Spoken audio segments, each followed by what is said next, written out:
They called her quiet, but the earth knew her voice. In the outskirts of Missouri, beneath the shadow of a dying orchard, a girl named Lydia Howell began digging graves before she could spell her name. Every night, she slipped from her bed, walked barefoot into the dark, and carved a hollow in the soil just big enough for her small frame. By morning, she'd be found sleeping in it cold, breath steady, hands folded like she was waiting. Some said it was trauma, others swore it was prophecy. But by the time the fifth child vanished, no one was laughing. The night Lydia Howell was first found buried, the frost hadn't yet kissed the orchard, and the soil still remembered summer.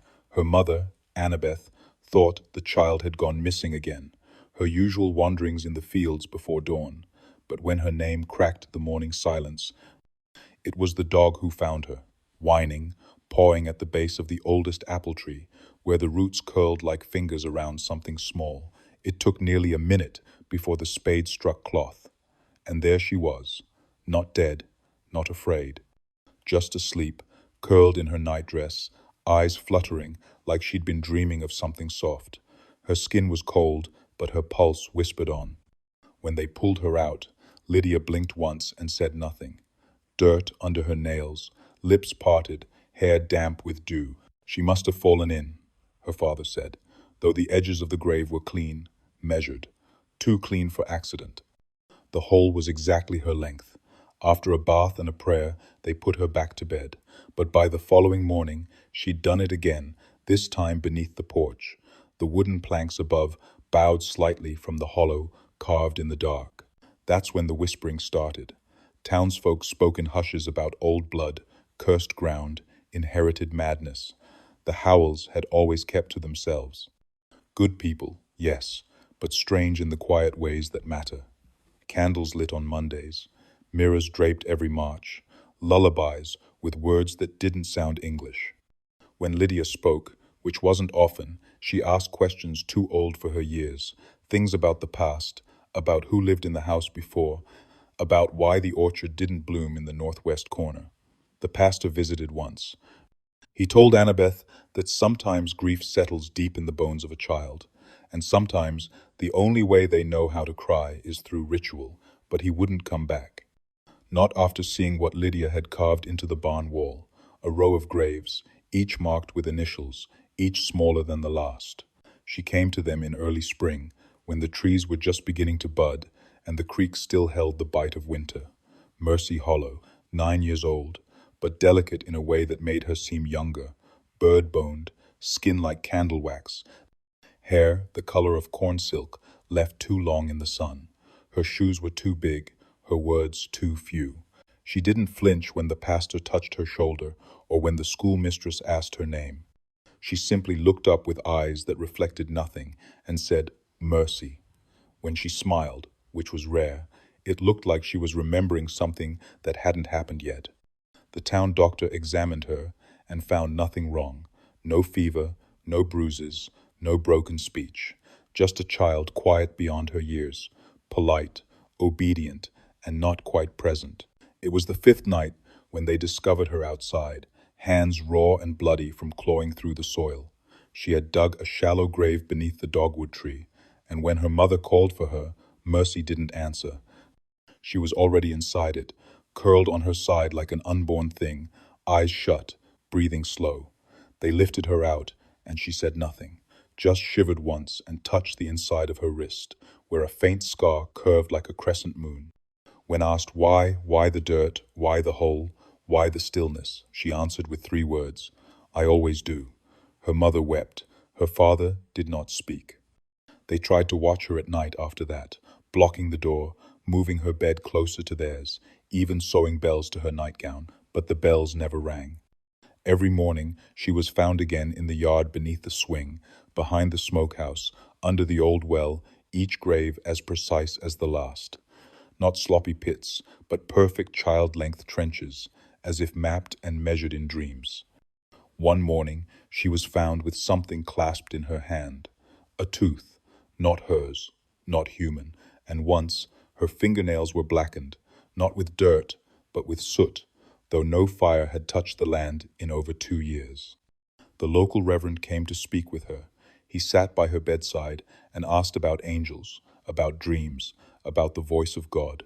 Mercy stared at the ceiling and said softly, "The earth remembers. I just listen."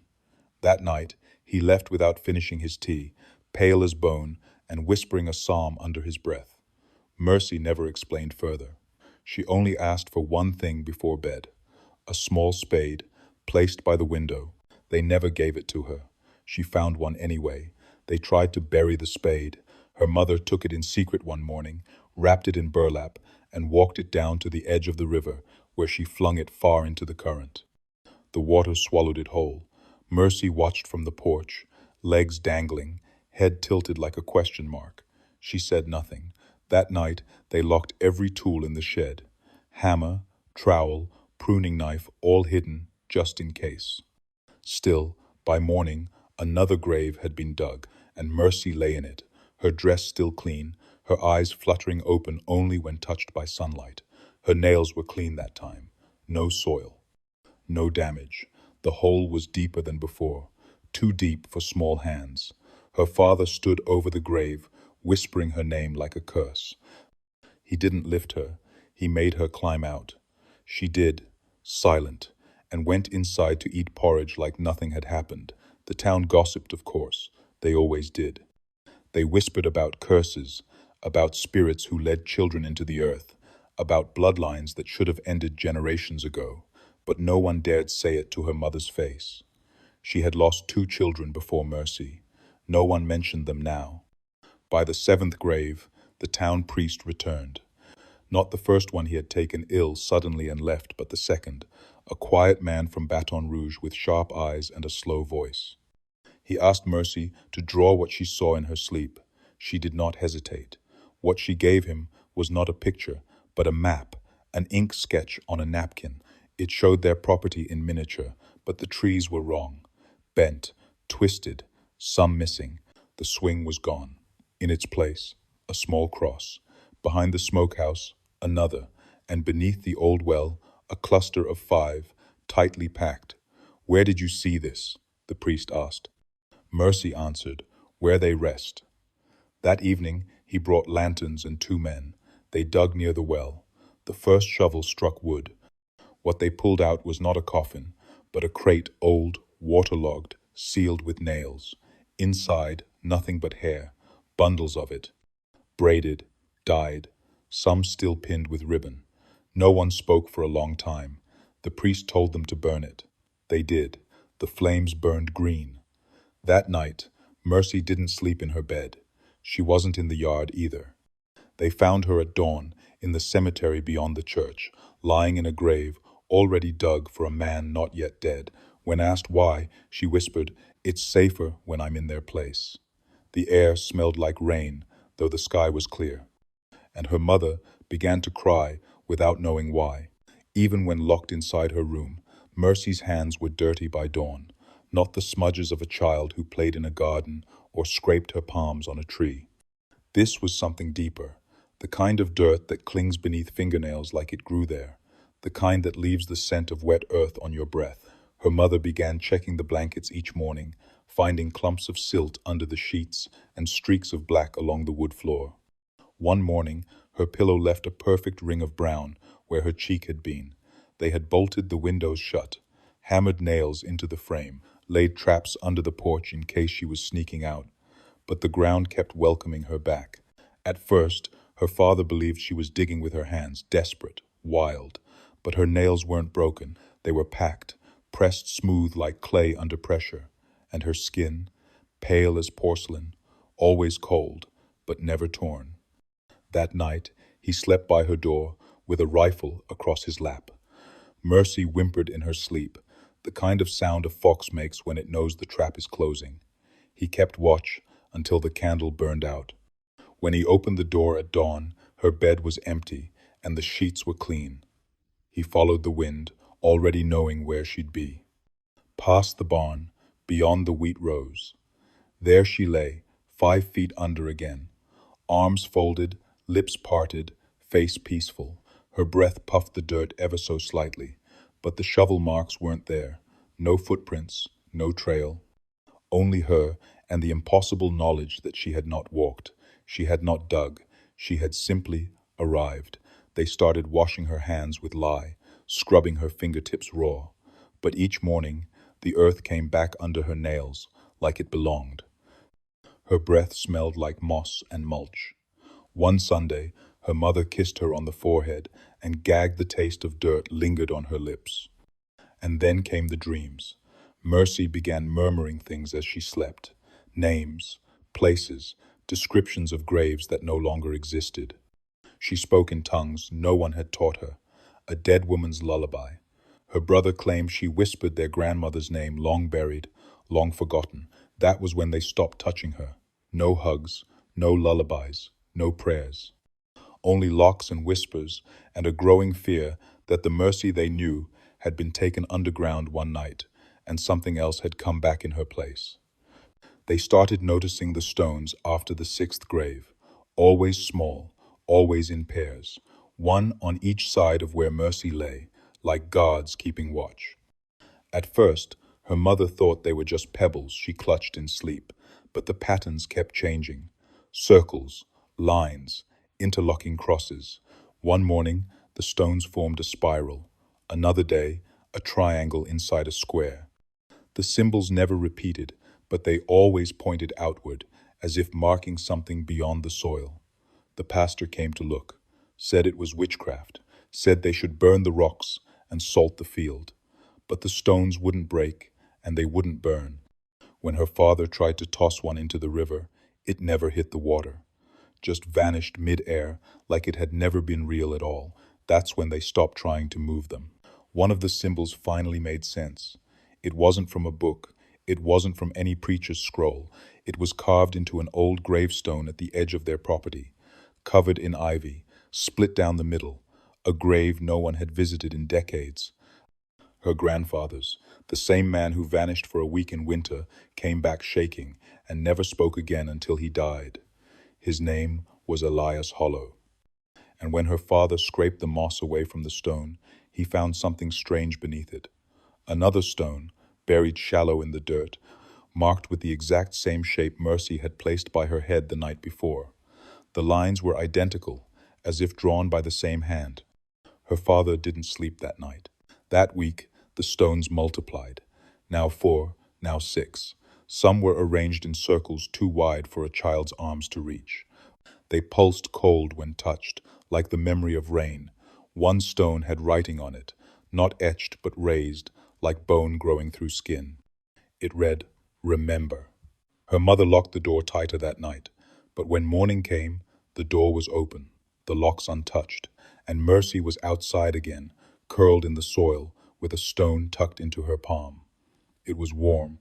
That Sunday, the pastor brought holy water, sprinkled it in the field, over Mercy's newest resting place. The water hissed, steamed. The earth rejected it. Mercy slept through the entire thing, a thin smile on her lips. The stones remained. And from then on, the neighbors came to see them, not out of curiosity, but out of recognition. One by one, the elders of the town began to whisper. They had seen those marks before, not in books, not in sermons, but in dreams they'd buried decades ago. They took turns watching her, not out of care, but fear. After the 10th grave, the town decided to act, not officially, not publicly, but in quiet agreement. No child should sleep in the ground. No child should survive it. So they made a plan. 4 men, trusted ones, stayed up by the edge of the hollow farm, lanterns in hand, eyes fixed on the field. Mercy had been locked in her room. Her windows were nailed shut. Her parents sat by the door the whole night, weeping. For once, she would sleep in a bed. For once, the earth would not open. At 2 hours past midnight, the screaming began. It wasn't loud at first, just a whimper. Then, a sharp gasp. Her mother rushed in to find Mercy, writhing under the blankets, her mouth full of soil. Her hands clawed at the mattress as if she were digging through it. Her skin turned pale blue, her limbs stiffening. She coughed, and black water spilled from her nose. Outside, the watchers saw nothing move. No footsteps, no shovel, no grave. just a single lantern that went out by itself, and a chill that rolled through the air, turning the dew to frost. The ground stayed still, but they swore they heard breathing. Deep, rhythmic, not human, like something buried just under the surface had begun to stir. Inside, Mercy's father pressed a Bible to her chest. Her skin steamed, the pages curled, her eyes rolled back. Then, suddenly, she gasped, like a newborn, sharp, desperate, and reached for the door. No, her mother begged, not tonight. But Mercy's voice, small, calm, and barely above a whisper, said something she'd never said before. If I don't go, someone else will. The locks broke, not violently, just a soft snap, like twigs underfoot. The door creaked open on its own, and Mercy walked barefoot into the dark, dragging one hand behind her to trace something into the dirt. Her father tried to stop her. She looked back only once, not pleading, not afraid, just tired. She pointed to a patch of earth, untouched by her until now. That night's grave appeared exactly where she stood. By dawn, she was asleep in it. Arms crossed, eyes closed, dirt up to her chin. The watchers stood frozen. None could recall falling asleep, but all awoke at sunrise with soil in their mouths and Mercy already buried. After that night, no one tried to stop her again. They only watched, quietly, from porches, from barns, from behind curtains. The hollow field became a place of ritual. Her digging was not random, it had become sacred. The town didn't understand it, but they feared what might happen if they interfered. And they feared something else even more, that one day she would stop digging and the ground would stay open. The hollow field was slick with morning dew when her father found her again. Same as always, hands folded, hair fanned out in the dirt like ink spilled across parchment. But this time, something was different. She wasn't alone. At first, he thought it was a bundle of roots, gnarled, half buried next to her ribs, like an old tree reaching from below. But when he leaned in, the shape caught the light and he saw skin. Wrinkled, leathery, gray. 5 curled fingers, stiff and still, protruding from the soil. A hand, small, but not a child's. And worse, clutching her sleeve. He didn't scream. He didn't run. He simply stepped back, wiped the sweat from his brow, and dug until he hit the wrist. Then the arm. Then the shoulder. What rose from the earth beside Mercy was not fresh. It had the look of something left too long under wet wood. Sunken eyes, torn cloth, a mouth filled with moss. Yet somehow the hand twitched. Just once. A slow curl of fingers, like it had never truly finished dying. Mercy slept on, undisturbed. By mid-morning, the sheriff had been summoned. He stood over the grave with 2 fingers on the brim of his hat, shifting his weight. This was never marked, he muttered. No one's supposed to be buried here. They asked the old gravedigger, who'd worked the county plots since before the war. He'd never seen that face. No missing persons matched. The bones were too fresh for history, too rotten for recent memory. And yet Mercy, when finally pulled from the grave, had soil pressed into her palm, as if she'd held the hand in return. That night, she said a name in her sleep. No one in town recognized it, not at first, but Penelope Hargrove, the schoolteacher, stayed up with the old town records. She found it barely legible in the margin of a census from a century ago. A field hand, died young, unmarked, unpaid, forgotten. By the next day, the body had vanished.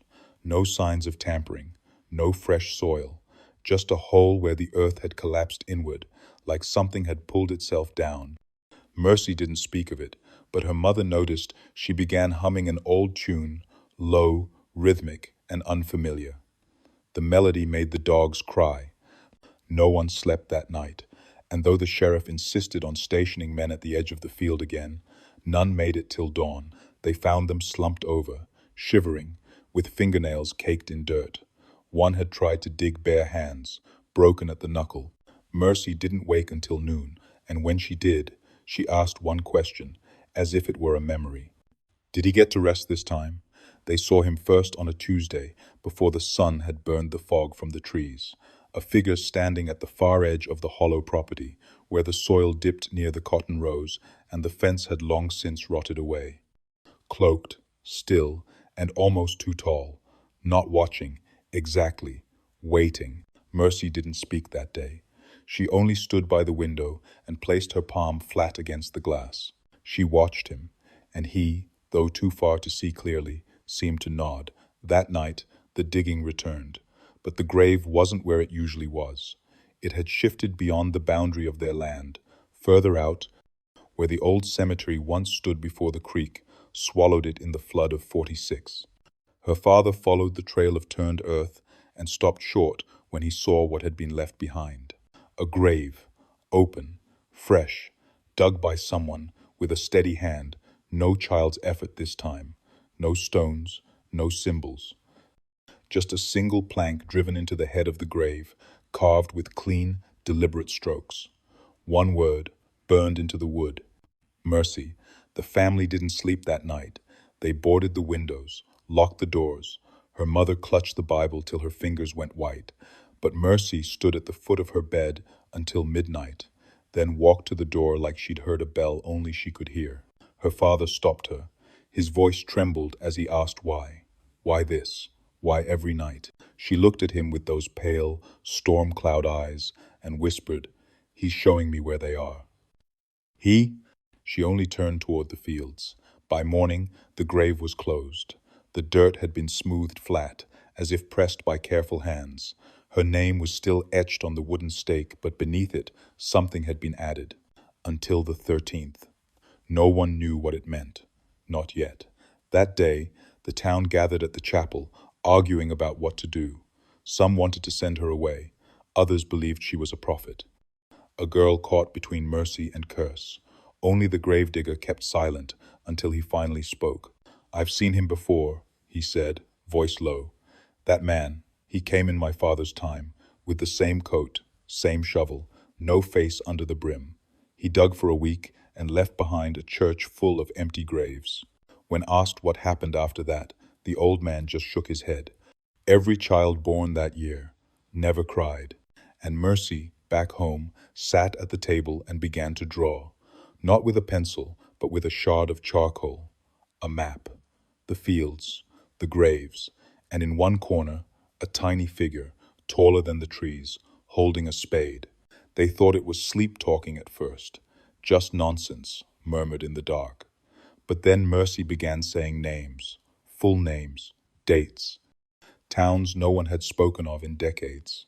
A teacher once overheard her whisper, "Reverend Alcott, buried beneath the elm," and went pale.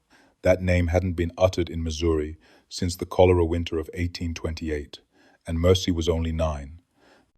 She had never traveled beyond the county line. Soon, her father began writing them down. The names, the places, the bits of memory she mumbled between breaths of soil-stained sleep. One night, she recited the number of buttons on a soldier's jacket. Another, she spoke of a woman in Tennessee who drowned in her own well and was buried in the floor of her house so her baby wouldn't cry at night. None of these were family stories. None came from books or sermons, and yet she knew the colors of their front doors, the smell of their curtains. One morning, she drew a house that her mother recognized as her own childhood home, one that had burned down when she was still too young to remember. By the end of the week, Mercy stopped referring to them as them. She said, "We." "We liked butter biscuits," she whispered to the maid while stirring her tea. "We never liked the cellar. They kept the bad brother down there." Her mother wept. Her father prayed louder each night, but Mercy only watched them now, distant, as if the life she walked through wasn't the only one she belonged to. She started humming 2 old songs that predated the hymns in town.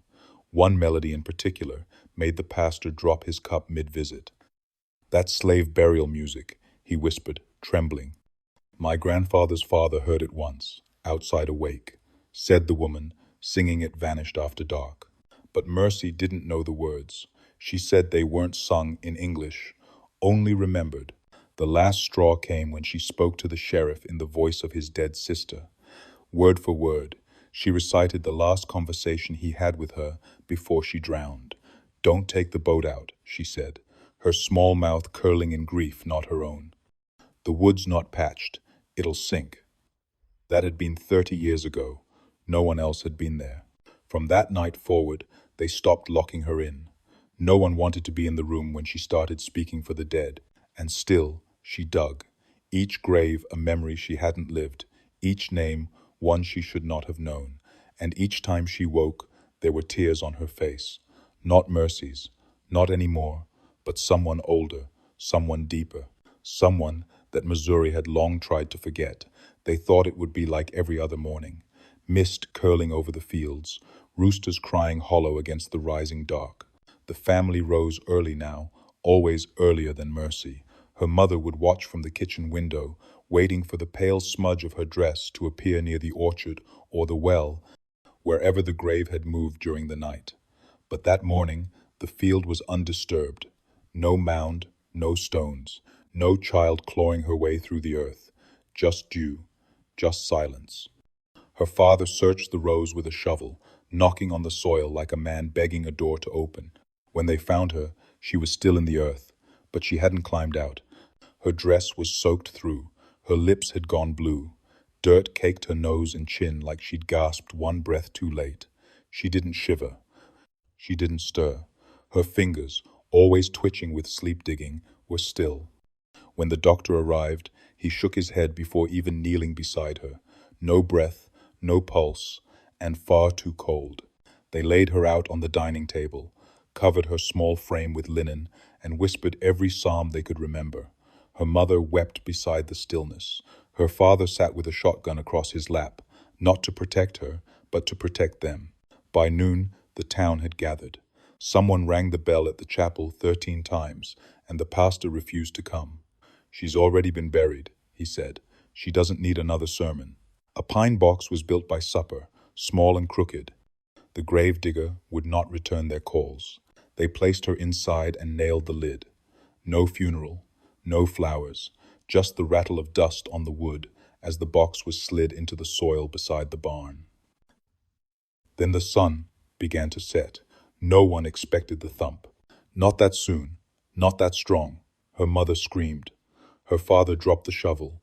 It came again faster, the box rocking from beneath, nails shrieking against pine. Then silence. No one moved. No one breathed. The top exploded, open with a crack. She sat up slowly, her face smeared with soil, her chest heaving. Her eyes were open, but they didn't blink. For a moment, no one moved. Then she whispered, "He called me back."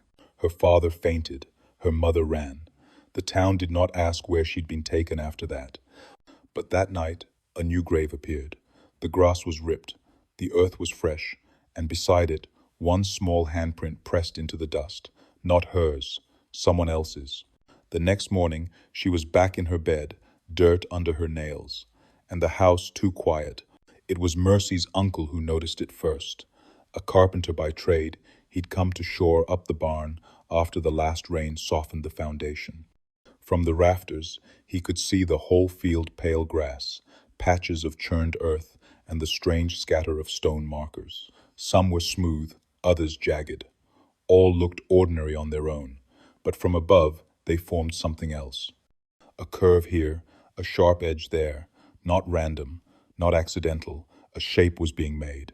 He fetched old county maps, parchment yellowed and cracked, and tried to match it, but no road, no fence line, no property boundary aligned with what Mercy had carved into the land night after night. He paced the soil, measuring the distance between graves, sketching them in charcoal by candlelight. The outline came clearer with every addition. Not a name, not a road.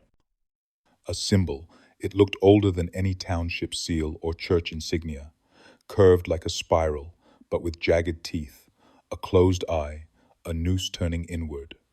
He showed the pattern to the schoolteacher, who went white as milk.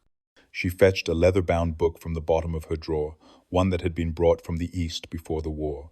It was filled with folk tales, stories of signs scratched into cellar doors and carved into trees before families vanished. One of them matched. Exactly. The symbol was called the Sleeper's Mark. It was said to map not the land, but the veil between breath and soil, a guide not for the living, but for the lost. Mercy didn't deny it. When asked, She nodded. Just once. That night, her mother followed her. No lantern, no boots, just bare feet across the wet grass. She watched her daughter walk like someone pulled by thread, pausing only to kneel and press her fingers into the dirt. Not to dig, but to trace. She made no sound, but her lips moved like she was naming something that had no name. The grave that night was placed in the very center of the shape. Her mother tried to lift her. Mercy fought, not violently, but with something stronger than panic, something older than fear. Her mother gave up, sat beside the grave, and waited until dawn. In the morning, the grave was closed. Mercy lay beside it, untouched by dew. Her palms bled where the stones had cut her. By week's end, the pattern had grown. Townsfolk began marking it on their own maps. A farmer claimed one of the stone markers was placed over an unmarked grave from before the township was founded. Another said it pointed to where the church once tried to build, but stopped when the ground felt wrong. The pattern was spreading, and Mercy had begun humming while she worked. The pastor wouldn't go near her. At first, he'd tried, stood in the hollow family parlor with a Bible in hand, sweat bleeding through his collar, and read verses in a voice too loud to be confident. He'd tried to bless the girl, but Mercy stared through him, not past him through, as if her eyes could see where he ended and something else began. After that, he refused to return. Said his prayers didn't reach her, said her presence made the crucifix on his wall tilt sideways. He told the family she wasn't possessed. He was clear about that. Possession, he said, is when something foreign crawls inside. But she isn't hollow, she's claimed. The words settled heavy in the room. Claimed, as in spoken for, as in not yours to save. Still, the family begged him to try once more at least. Bless the field, the graves, the pattern. He arrived before dawn, walked the crooked lines with a flask of holy water and shaking hands. He didn't make it halfway. The air changed. The stillness thickened, and when he stepped near the center of the symbol, his breath hitched. He dropped the flask. It didn't shatter, it sank, as if the soil drank it.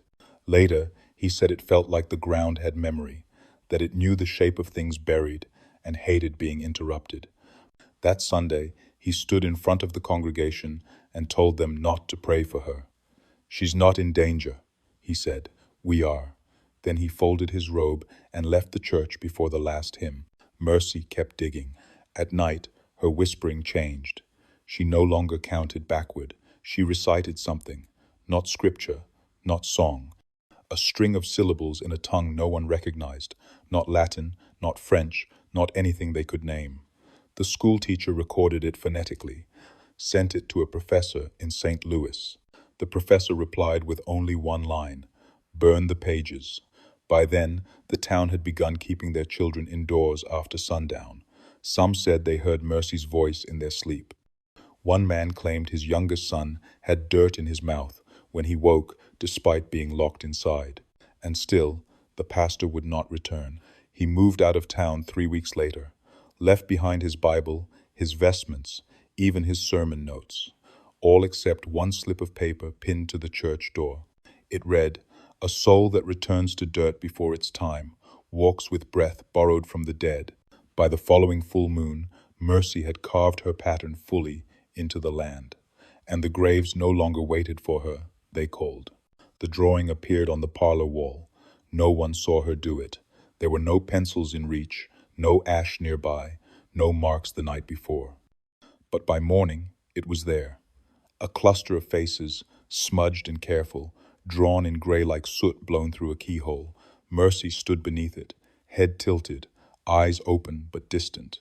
She didn't say a word. At first, her mother thought they were just children's sketches, odd but harmless. But the arrangement unsettled her, the way the figures were positioned too close together, their eyes slightly too wide, their mouths tight, nearly pursed.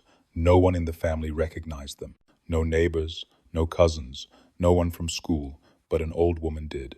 Her name was Letty Harrow, a widow who hadn't spoken much since her own child drowned in the river 20 years ago.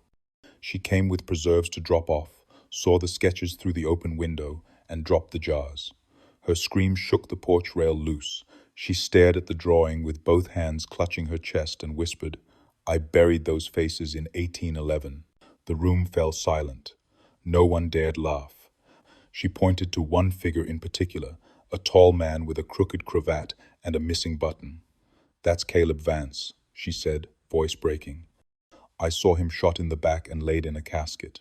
And that's Judith Bourne." Her throat was, she couldn't finish. They were all part of the lost wagon, the one that disappeared trying to cross Devil's Hollow. The names meant nothing to Mercy's parents. But the sheriff, summoned later, confirmed it. A forgotten tragedy, a handful of families who vanished, crossing the hills during a flood more than 60 years back. Their graves had never been found.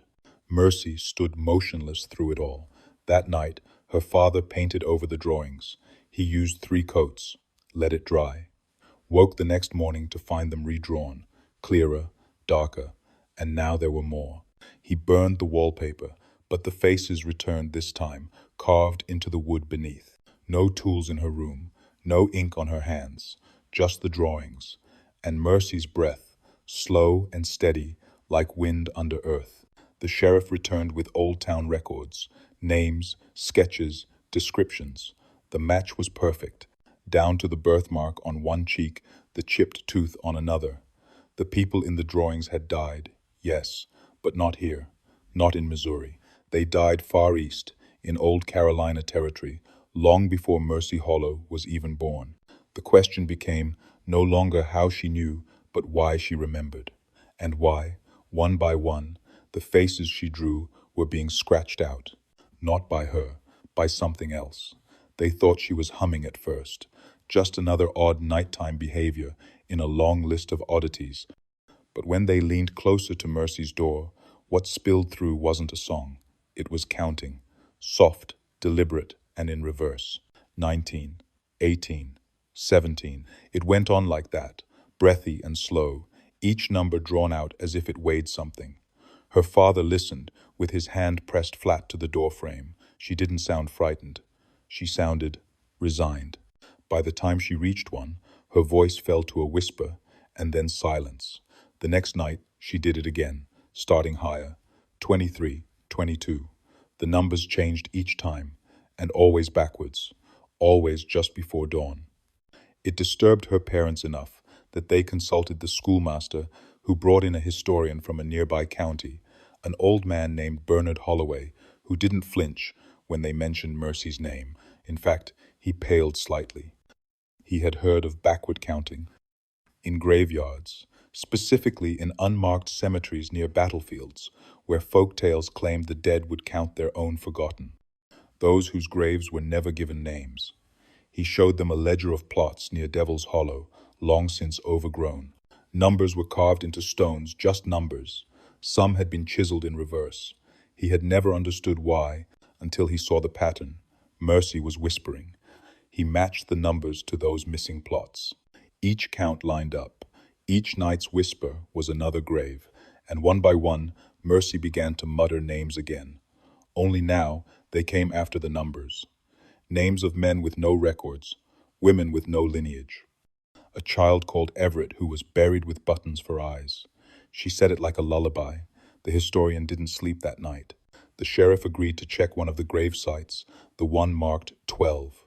They dug where Mercy's voice had stopped the night before. They found bones, small, curled, and buttons, black, with threads still clinging. No name. Mercy was watched closely after that. But the counting didn't stop. It grew louder, more desperate. Sometimes she'd start at 70, sometimes at 3. Once, she counted backwards from 113 in a single breath, eyes rolled back, tears running sideways down her cheeks. No one dared interrupt, until one night, she whispered the name of someone still alive. A girl from town, a friend from school, born years after any of the others, and by morning, that girl's bed was empty. At her window, a small pile of disturbed earth, and a single black button.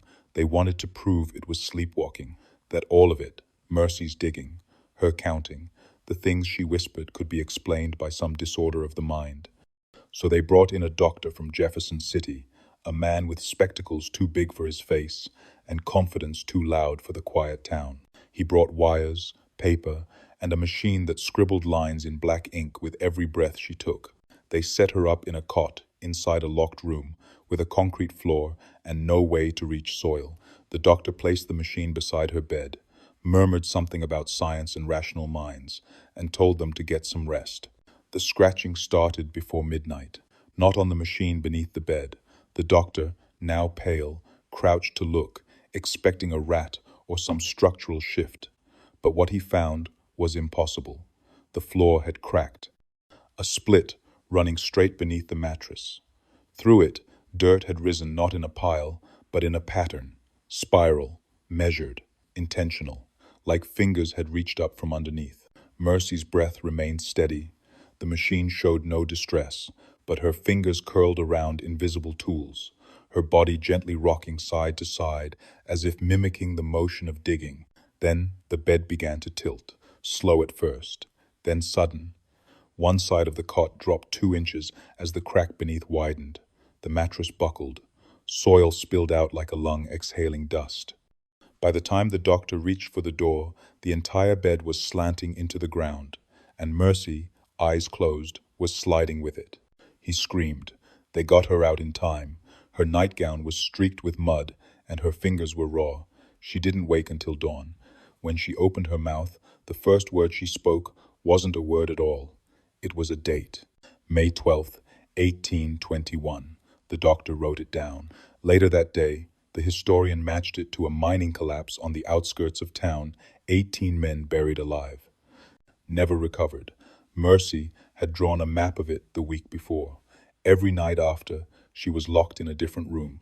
Wooden floors, stone basements, even the church. It didn't matter. By morning, Earth had always found her. One night, they tried watching her through a window.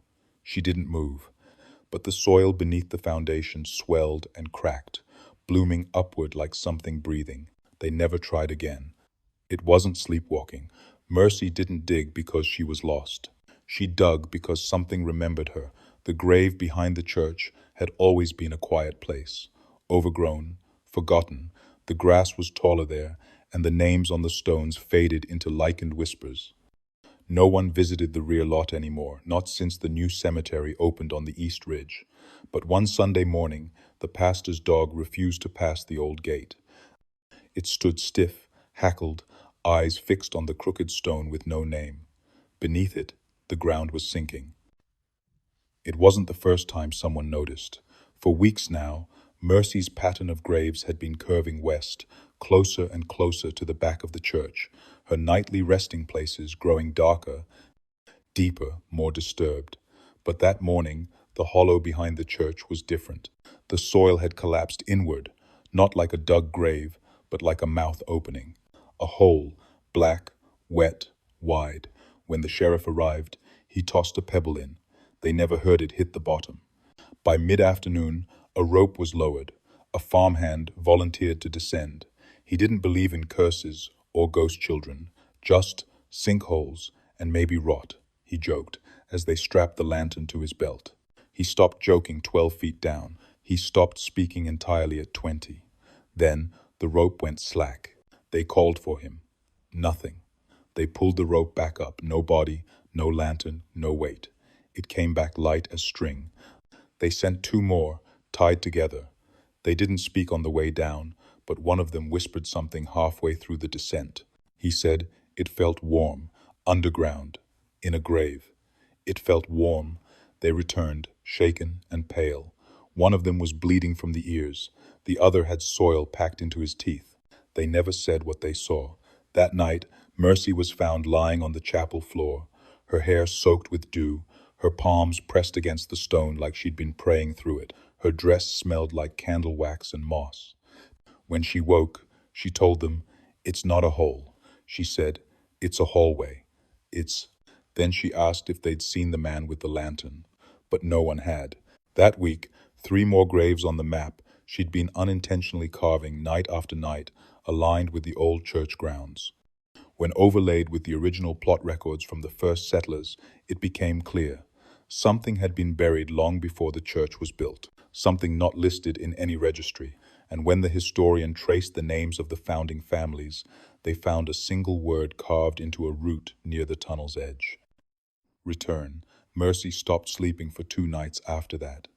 Then on the third, she dug again deeper than ever. Her nails bled, her breath came in gasps, and still, she whispered between each scrape of her hands, "It's calling me back." The first worm was found writhing on the windowsill of the schoolhouse. Then a second, tucked into the fold of a hymn book left open in the chapel. By dusk, they were everywhere on doorsteps, in drawers, slithering from under floorboards. Not a storm in the sky, not a cloud overhead, and yet the town was wet with them, a slick of living soil, clinging to boots and rising through drains. By midnight, it was a deluge. Earthworms poured from rooftops, curled in gutters, slid from eaves like the church itself was bleeding dirt. People woke to the smell of wet roots and something older, something sweet and rotted. The streets turned soft beneath their feet, like the town was slowly being swallowed from below. And through it all, Mercy Hollow hummed. They found her sitting upright in the center of the field, her eyes open but distant, hair caked with black soil, mouth trembling with the tune. No words, just that low sound, a lullaby that no one recognized, but all agreed they'd heard before, once, when they were young. She was barefoot, her nightgown soaked, hands covered in dirt that wasn't hers, not Missouri's. It was too red, too rich, too warm, and it pulsed. When they brought her inside, she wept not from fear but from interruption. She kept asking if the worms had reached the steps yet. No one knew what that meant. The pastor tried to bless her. She bit his wrist. A council meeting was called. Folks argued about causes, plague, omen, punishment. Some said it was the girl. Others said it was what followed her. One man swore he saw something in the field during the rain, tall, cloaked, with no face, just standing there, watching the worms fall around him. And by dawn, the worms were gone, evaporated like mist. But the ground remained soft. The graves Mercy had dug in recent weeks, 43 of them, by one account, had all sunk lower, like mouths agape. That same morning, the dogs wouldn't bark. Birds refused to sing. Even the river stilled. Mercy didn't speak for 2 days. She just scratched her arms and stared at the earth. When asked why she'd been humming, she said, "The dirt likes songs." When asked who taught her the tune, she whispered, "The ones waiting." That evening, the lantern in the abandoned belfry lit itself, and down at the church steps, written in a trail of drying worm paths, were 4 words, "Not buried deep enough." Not buried deep enough. The town slept with their windows barred that night, but no one rested. Mercy had already gone back out, unseen, and by morning, another grave had appeared, this one ringed in tiny teeth. She didn't ask for tools, just walked to the edge of the woodpile one morning, barefoot, dragging her fingers across the bark like she was reading it. The townsfolk watched from their porches, unsure whether to stop her or pray. Mercy Hollow, 9 years old, pale as candle wax, began selecting boards as if the wood had whispered its consent. She carried each piece to the barn with a strength that defied her size. No one taught her how to saw, how to join. She simply built, quietly, obediently, and with impossible precision. The coffin took shape over 3 days, child-sized, smooth, heavy, not nailed, but fitted, as if she remembered how it was done. They found her asleep inside it on the second night, the lid beside her, unfastened. Dirt caked beneath her fingernails. Her breath fogged the wood. She said nothing, when lifted out, only wiped her eyes and walked away. The wood itself was strange, not pine, not oak, a deep, dark grain that shimmered when the light hit it wrong. No one recognized it. The farmer who owned the land swore none of his trees matched it, and etched into the sides, burned, not carved, was the same sigil seen in the fields. A spiral of thorns surrounding a closed eye. No one could explain how she burned it. There was no fire, no smell of smoke, but the mark was there, still warm. A traveling doctor, drawn by the growing rumors, examined the coffin and went pale. He'd seen something similar in the Alps, he said, during a strange case involving a girl who had returned wrong. He wouldn't elaborate. He just left before sundown and never returned. Inside the coffin, under where her head had rested, they found a lock of hair, hers and a tooth, baby-sized, human, but she hadn't lost any. That night, Mercy didn't dig. She sat on the coffin lid, staring at the sky, counting stars, backwards. Her father asked her who it was for. She didn't answer, just tilted her head and said, "It's almost time." At midnight, the dogs howled as one. The bell tower swayed, though there was no wind, and the earth at the base of the pasture cracked open just slightly, just enough to breathe. The next morning, the coffin was gone. No drag marks, no footprints, no Mercy. But hours later, she was found asleep again, this time at the edge of town, hands folded, as if placed. And beside her, pressed into the mud, a perfect imprint of the missing coffin, still radiating heat. When they woke her, she whispered she liked it better that way, and no one dared ask who she was. She began appearing on the 11th night, not walking, not approaching, just there at the edge of each fresh dug grave, always after midnight. Always still, a woman in black, veil over her face, hands clasped, like she was mourning something that hadn't happened yet. Mercy never seemed afraid of her. In fact, the child's breathing slowed when the figure arrived, as though soothed. But the animals felt otherwise. Dogs whined and hid under porches. Horses refused to graze anywhere near the burial sites. Even the owls, long accustomed to the fields, vanished when she stood there, shrouded in that gauzy black-like smoke wrapped in human shape. Once, a farmhand tried to get close, just a boy, 17, full of foolish bravado. He thought he'd sneak up behind her with a lantern, unmask the hoax. He came back an hour later, barefoot, weeping, unable to speak. He wouldn't set foot on the property again. He just kept muttering one word under his breath. Mirrored. No one saw the woman arrive, and no one saw her leave. But she returned night after night. She never touched Mercy, never moved, just stood near the fresh grave, her head tilted slightly, as if listening for something buried. It was Mercy's mother who finally approached. She waited one night until her daughter had fallen asleep in the earth, her tiny frame tucked as if inside a cradle made of clay. Then she crept through the weeds, clutching her rosary so hard it left welts in her palms. She was within 10 paces when the figure turned. What she saw under the veil, she never described, only screamed and screamed again, and ran all the way back to the house barefoot, bleeding from the soles, never saying a word after. She never looked at her daughter again. The townspeople began leaving offerings, flowers, salt, tiny wooden crosses at the edge of the graves, not for Mercy, but for the watcher. To appease her, or distract her, or delay her.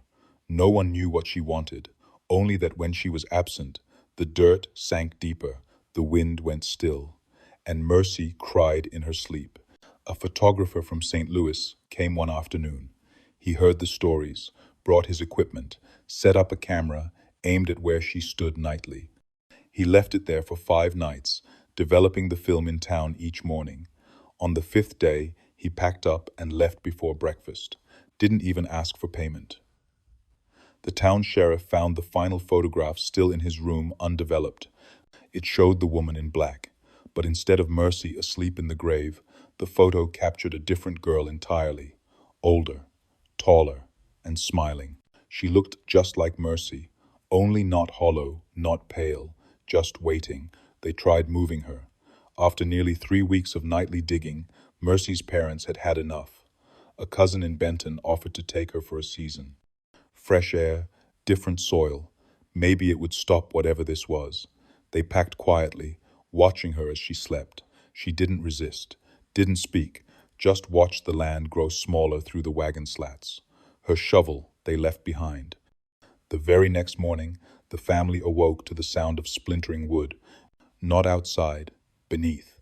When they pulled up the braided rug beside her bed, the floor had buckled. Boards cracked open like ribs. A hole had formed where there had never been one neat, round, and breathing cold air. The aunt tried to seal it, nailing the planks back down.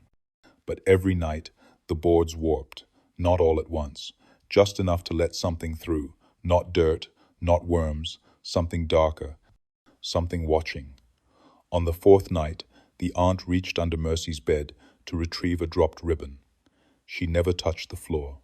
Her hand disappeared into the void beneath, and when she pulled it back, she was holding a small braid of hair, pale, tied with black string. The next morning, they found teeth in the wash basin. Back home, the land didn't rest easy. Though Mercy was gone, new soil turned itself each night.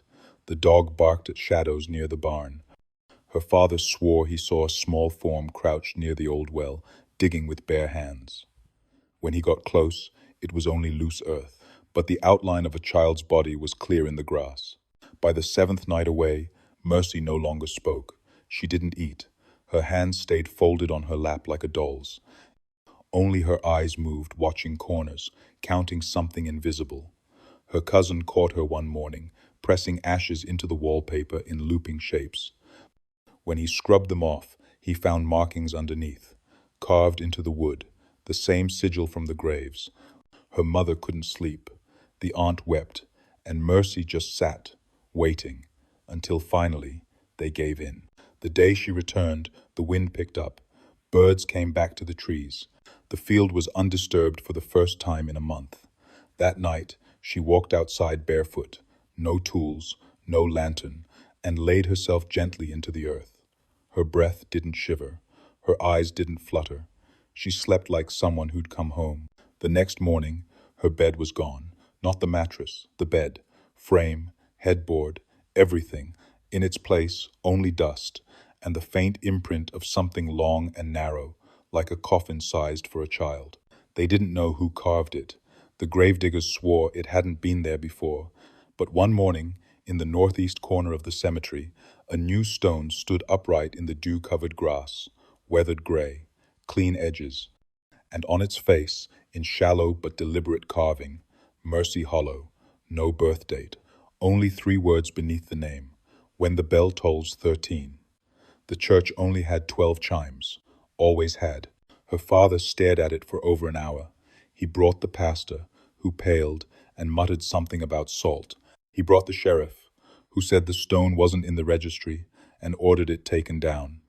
But when they returned the next day, with tools to remove it, the stone had sunk deeper. Its base was swallowed by the ground. When they tried to dig around it, their shovels snapped like twigs. The soil underneath had hardened to stone. Mercy, meanwhile, seemed to weaken. Her skin faded, her hair thinned, her breath rattled low like wind through hollow reeds. She still dug every night, but her holes were shallower now, almost like she was waiting, measuring. When asked about the gravestone, she simply blinked, then whispered, "It's not mine yet." That week, the church bell rang by itself. No wind, no funeral, no wedding, and it rang only once. But the sound carried for miles, low and wrong. Animals shrieked, windows cracked. The clock inside the church stopped at midnight and never moved again. Mercy began counting in her sleep, not aloud, but her mouth moved. One night, her mother sat beside her and tried to follow. She wrote down the numbers. They weren't just counting, they were dates. Every 7th was the death day of someone in town. Every 13th was blank. On the 12th night, no grave appeared. She slept inside, unmoving, pale, no dirt under her nails, no worms near the house. Her family barely breathed. They locked every door, lit every candle, laid salt at every windowsill, and still the silence pressed in, tighter than breath. At sunrise, they stepped outside, and the gravestone had changed. The engraving now read, "Died this morning," and below it, a new line, freshly etched, "Buried, but not alone." They opened the cellar to find her bed empty, but the rug covering the floor was gone. In its place, a neat square of soil, turned, but not muddy, as if someone had been buried, as if someone still was. That evening, the church bell rang again. Not 12 times, not even once. It rang 13, slow and deliberate, and then it stopped. The sun rose blood orange, smeared like a wound across the eastern sky. For the first time in 82 nights, there was no grave, no overturned earth, no trail of disturbed grass. The yard behind the hollow house stood still. No wind, no birds. Just quiet so full and final it made the ears ring. Mercy did not wake. Her mother found her cold, tucked into bed, not a trace of dirt on her hands or feet. Her fingernails were clean. Her breath didn't fog the mirror. The doctor came and left without a word. No cause, no struggle, no sign. Only a faint smile on her lips, as if she'd found something in sleep that the waking world could never offer. They buried her the next morning. Or tried to. When the coffin was lowered, the earth refused her. The soil turned dry and white, like ash, crumbling back into the grave, no matter how deep they dug. So they sealed her away in the cellar instead. Boards nailed tight. Salt poured across the floor in a thick line. The pastor said no prayers. He just stood near the door with the church bell's old rope wrapped around his wrist. That night, something began to bloom behind the house. A grave. One no one dug. It rose slowly. The dirt pushed upward from within, shaped like a cradle, hollow, soft, waiting. And then the second one appeared, near the fence. Then a third, at the edge of the cornfield. By dawn, 13 fresh mounds dotted the hollow property, each spaced precisely, each marked with 3 stones in a triangle. Inside the kitchen, Mercy's mother wept without sound, staring out the window, watching the earth rearrange itself like it had always known. That afternoon, a boy from the next farm over went missing. His bed was made, his boots were lined up, but his window was wide open, and a line of tiny footprints led into the woods. The town searched. Dogs howled. The creek turned black for an hour before running clear again, and then a child's voice rang out from beneath the ground. Only once, a whisper, "Dig." That night, Mercy's grave cracked open. The boards in the cellar snapped like ribs. No one dared to go down, but in the morning, her coffin was empty. The floor was smooth, undisturbed, but the dirt outside was wet and still moving. It began quietly. A boy in the miller's home was found curled in the garden, his nightclothes soaked, fingernails caked with soil. When they shook him awake, he blinked slowly and asked if the grave had closed. He didn't remember walking outside, didn't remember digging. But there was a shallow pit in the field, shaped like a child's form, lined with polished stones that hadn't been there the day before. Then came the girl from the Bell Farm, 8 years old, soft-spoken like Mercy, found in the root cellar with a candle still burning beside her. She'd drawn spirals on the walls with her fingers dipped in mud. Her parents said she hadn't spoken in months. But that morning, she looked at them with wide, black-ringed eyes and whispered, "She called me." By the third day, 5 graves appeared near the schoolhouse. One of them had a music box inside. It was playing. No one dared send their children out after dusk. Doors were bolted, windows nailed shut. Salt lines stretched across every threshold, but it didn't matter. The children didn't walk to the graves anymore. They vanished, disappeared between breaths. One moment, reading by the fire, the next gone, and when the parents rushed outside, they'd find the same thing. A fresh grave, the size of a child, lined with those same 3 stones. They begged the pastor, but he had already burned the church bell, melted it into iron slivers he buried around the perimeter of the cemetery. Still, the graves came. Still, the children dug. Some never returned. Some came back with soil in their throats, humming songs their families didn't know. All of them had scratches down their backs, like they had clawed their way out from something deeper than dirt. Then one girl, 6 years old, left a note beside her bed. Only 4 words, written in black charcoal on torn linen. "I'm only borrowing sleep." They found her the next morning beneath the chicken coop, curled beneath the earth, breathing slow as tide water. She didn't wake when they called, but when they lifted her out, her hand slipped from her chest, revealing a single stone clutched in her palm. It bore an initial, not hers. M.H. Mercy Hollow. The name spread like mold. Whispers turned to warnings. Parents who had once scoffed now wept in corners, lighting candles that wouldn't stay lit. They tried to burn the field again. They tried to salt it. They tried prayers, hymns, silence. None of it mattered. The graves kept coming, and the children kept digging. If you hear scratching beneath your house, if the stones outside your window shift overnight, if your child starts humming lullabies they were never taught, do not call out, do not dig. And above all, do not speak her name, because Mercy Hollow is still digging.